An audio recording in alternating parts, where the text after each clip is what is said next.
गिरिराज जी से एक रास्ता तो वृंदावन के लिए राधा कुंड होके जाता है, राल होकर के राधा कुंड होकर के जाता है, और एक रास्ता मथुरा होकर के जाता है। उसमें अड़ींग एक जगह आती है, अड़ींग, अड़ींग है। अड़ींग में एक सरोवर है, अभी भी होगा। पहले उसमें कमल खिले रहते थे, कमल कुंड। वहां एक गौड़ीय संप्रदाय के एक महात्मा रहते थे, बंगाली शरीर था उनका, बड़े उच्च कोटि के नाम जापक थे। सत्य घटना है, बहुत पुरानी बात नहीं है। पंडित जी महाराज जब आरंभ में साधन करते थे गिरिराज जी में, उस काल की घटना है। तो अधिक से अधिक 80 वर्ष पुरानी, 70-80 वर्ष पुरानी घटना होगी, इससे ज्यादा पुरानी घटना नहीं है। माने 100 साल नहीं हुए, अभी 70-80 साल पुरानी घटना है। महात्मा रहते थे, बड़े भजन करते थे, अहर्निश जप करते थे। वृद्ध हो गए थे, उनका एक शिष्य था, वो गुरुगत प्राण था, इतना अधिक गुरु चरणानुरागी था, अहर्निश गुरु महाराज की सेवा में रहना। जैसे माताएं छोटे बच्चे की सेवा करती हैं, ऐसे ही अपने वृद्ध गुरु जी की वो सेवा करता था, और गुरु जी की माला अखंड चलती थी। एक बार गुरु जी को बीमारी हो गई। क्या बीमारी हो गई? एक बीमारी होती कंठमाल, यहाँ ऐसे ऐसे फोड़ा हो जाते हैं पूरे, और वे बड़ा बड़ा भारी कष्टकारी रोग है कंठमाल। वो हो गया, यहाँ से पूरे पूरे फोड़े फोड़े हो गए, वो पक पक कर फूटने लगे, उनसे मवाद झरने लगा। दवाई गोली के नाम पर महात्मा मना कर दे, बोले नहीं नहीं कहीं नहीं जाना, हरि नाम करो, हरि नाम करो, हरि नाम करो। अब वो बेचारा उनके घाव को धोए, सेवा करे, बहुत रोए गुरु जी के कष्ट को देखकर। गुरु जी उसी में भगवान की कृपा का अनुभव करें। एक दिन उससे सहन नहीं हुआ, ठाकुर जी को मन ही मन कुछ खरी खोटी सुनाई कि हमें गुरु जी का कष्ट दे दीजिए ना, आप काहे को गुरु जी को परेशान कर रहे हैं, हमसे गुरु जी का दुख देखा नहीं जाता है। तो चेला, गुरु जी माला फेर रहे थे, वो कमल कुंड पे जाके बैठ के रोने लगा सवेरे सवेरे।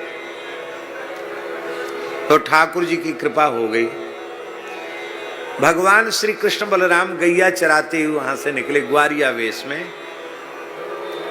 सखा भी थे। ठाकुर जी ने पूछी, बाबा तू काहे को रो रहे हो? अरे तुम क्या करोगे जान के हम क्यों रो रहे हैं, जाओ अपना गैया चराओ, काम करो अपना। कि नहीं नहीं बताओ क्यों रो रहे हो?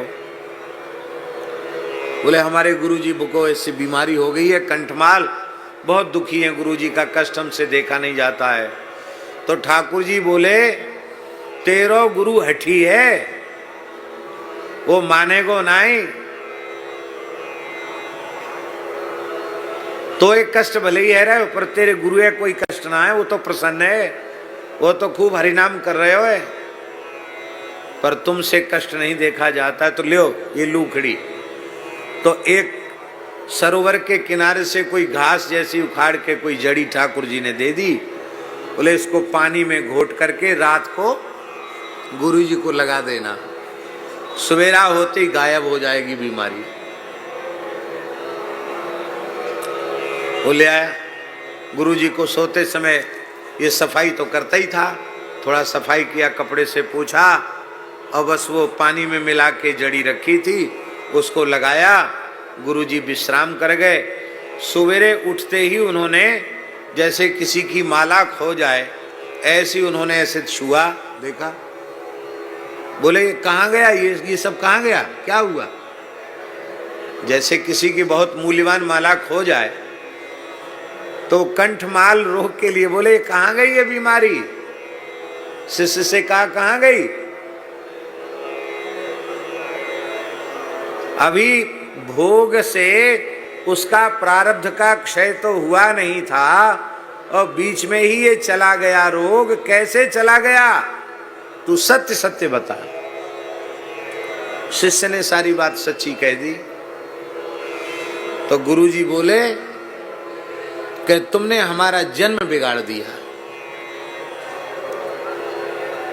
अब हमारा संचित तो था नहीं, क्रीमाण का बंधन था नहीं, पर तेरी मूर्खता ने मेरे प्रारब्ध को शेष छोड़ दिया।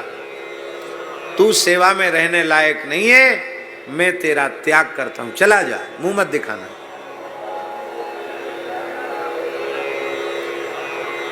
अब वो रोने लगा।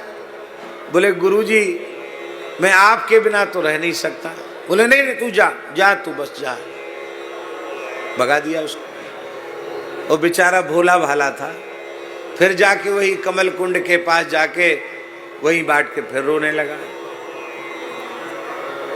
तो ठाकुर जी फिर सवेरे गैया लेके निकले। अब काय को रोवे, अब क्यों रो रहा है? तो उन्हें बताई कि गुरुजी का रोग तो ठीक हो गया, अब घाव नहीं, रोग का चिन्ह भी नहीं। पर गुरुजी बड़े नाराज हैं, कहते तुम जाओ, मेरी सेवा में रहने लायक नहीं हो, मैं गुरुजी की सेवा से दूर रह नहीं सकता। तो ठाकुर जी बड़ी जोर से खिलखिला के हंसे। बोले मैं तो पहले ही कह रहा हूं तेरो गुरु बड़ो हठी है, वो माने को ना है। ले ये लूखड़ी ले जा और लगाए दे, बाबा की माला फिरते आ जाएगी। बोलो वृंदावन बिहारी। और बोले तुम सेवा करो, ये 1 महीने का कष्ट और है, वो ठीक हो जाएगा। 1 महीने बाद गुरुजी ठीक हो गए। तो गुरुजी ने शिष्य को हृदय से लगा के कहा, बेटा तू भाग्यशाली है, तुझे कृष्ण बलराम का 2 बार दर्शन हो गया। बोलो भक्तवत्सल भगवान की जय। बिना बताए गुरुजी ने बता दिया कि वो लूखड़ी देने वाले और कोई दूसरे नहीं थे, भगवान कृष्ण बलराम थे।